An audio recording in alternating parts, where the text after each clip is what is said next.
Welcome inside our San Francisco studios and to the digital edition of Football Weekly.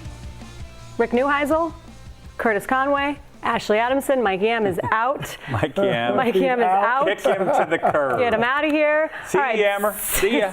6 top 25 matchups going on this week. Only one that features a non-conference matchup. That's in South Bend. Number 14 Stanford, number 9 Notre Dame. Cardinal coming off that tough road win in Washington. They got it done. The Irish undefeated 4-0 coming off that win over Syracuse. But Rick, we were talking about this earlier. Fair to say this is the first big test for Brian Kelly's Fighting Irish? Well, I think it's clearly the biggest test. And if you look at these two programs, I think Stanford has had the tougher schedule to date. You know, with wins, with the contests over USC and Washington, I think that tests their mettle a little bit more than Syracuse and Michigan did for Notre Dame. Notre Dame is a good football team, don't get me wrong. Everett Golson is an outstanding player now that he's back in his role at quarterback for the Irish. I think the key for Stanford's success, which has always been the key for Stanford's success, is defense and finding a way to corral the quarterback. He completed 25 in a row against Syracuse, Curtis. Oh, man.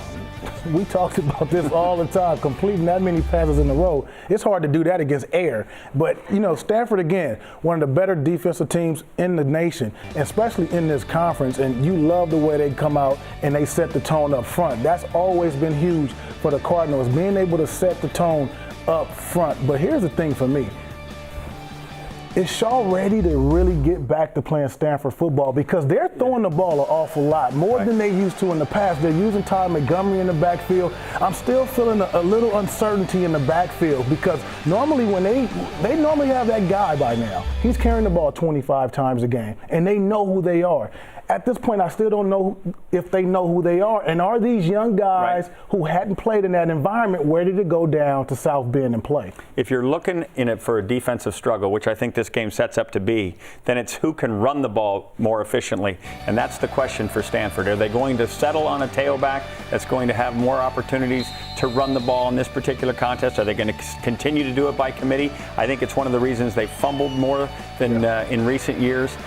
It remains to be seen. I just think when you look at Stanford's defense, that's a great place to lean. They've already got 2 shutouts. Right. Notre Dame has 1 shutout. You're talking about 2 vaunted defenses to a storied rivalry in a storied place. And guess who, of all the people in the Pac-12 offices, who gets to go to the game? Of course. The favorite. Come on. The chosen one. No. Mommy and Daddy's favorite child. Yeah. Unbelievable. We got Ashley a nice present. The rest of you get porridge, right?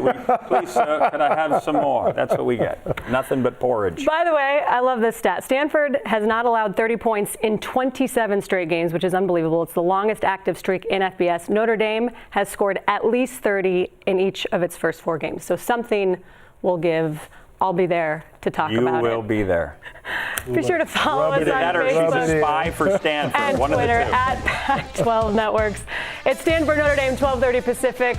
We'll have a complete wrap-up on the post-game show with these guys. We'll be getting her spots immediately to the 4, I promise you. The favorite kid. Step kids.